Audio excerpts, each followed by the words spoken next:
Alright, so last issue left things in a very strange and surprising place that I don't think anybody saw coming. I just want to find out what all of it means for John Stewart and his family, so let's dig into this issue. Green Lantern War Journal number 7 is written by Philip Kennedy Johnson with art by Montos, colors by Adriano Lucas, and letters by Dave Sharp. The title of this issue is No Escape. After being pulled through a portal at the end of last issue, John Stewart wakes up somewhere that no Green Lantern has ever been. John's ring doesn't have any record of the star formations, or the environment, or the language being spoken by the locals. John has no way of knowing where he is, or how far he'd have to travel to find a familiar landmark, or even what direction he'd have to go. But that doesn't matter, because when he tries to leave, a powerful gravitational force throws him back down towards the ground.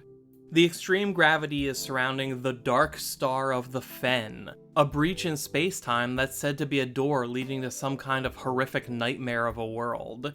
John learns this from Byla Vok, an old man who seems to know everything about John, including his purpose for being here.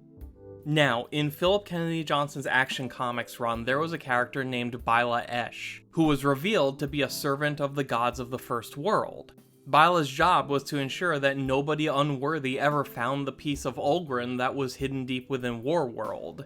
It's not too surprising that another version of Byla has shown up now that we know the cosmic thread of this story is all about Ulgrin trying to return, but it does make me wonder how many Bylas are out there. Maybe there's one protecting each piece of Ulgrin.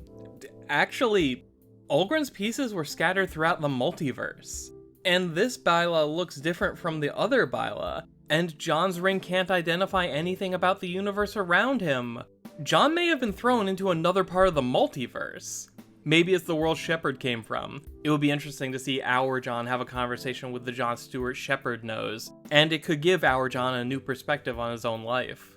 But wherever this is, John is trapped until he can figure out how to overcome the gravity. But he might not get the chance, since everyone else who's stuck in this place is preparing for battle as a menacing figure suddenly emerges from the Dark Star.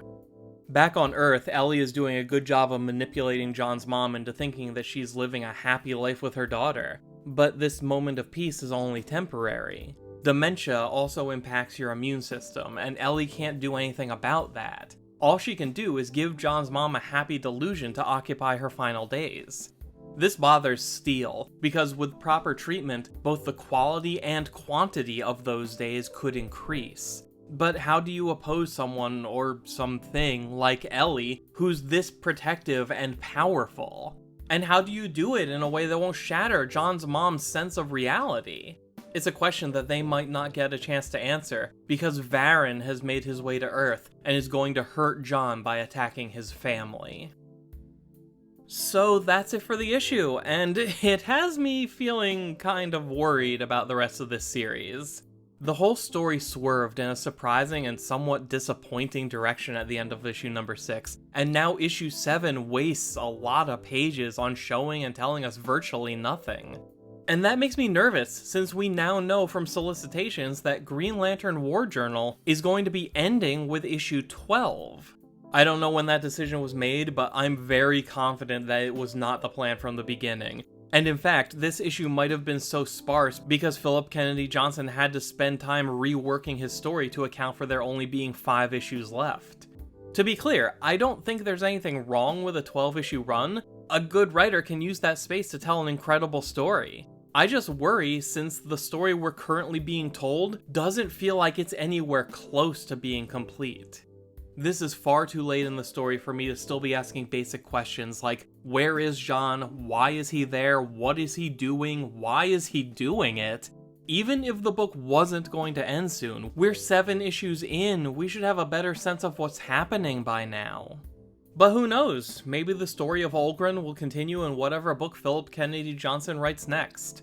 My biggest hope is that by the end of issue 12, there's an appropriately satisfying conclusion to the arc with John's mom, because that's the emotional core of this story, and it's by far the strongest thing about this book.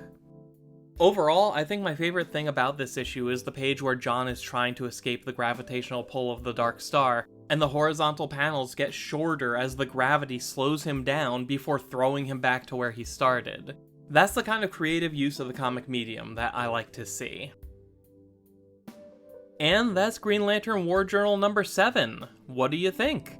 Do any of these cosmic developments interest you? Would you have preferred it if John's story stayed on Earth, where it could be more family-centric and personal? Does the knowledge that Green Lantern War Journal will be ending with issue number 12 change the way you think about the series overall? Tell me about it in the comment section down below, and subscribe so that we can finish out this series together. Thank you for taking the time to watch. My name is Dan. We'll talk again soon.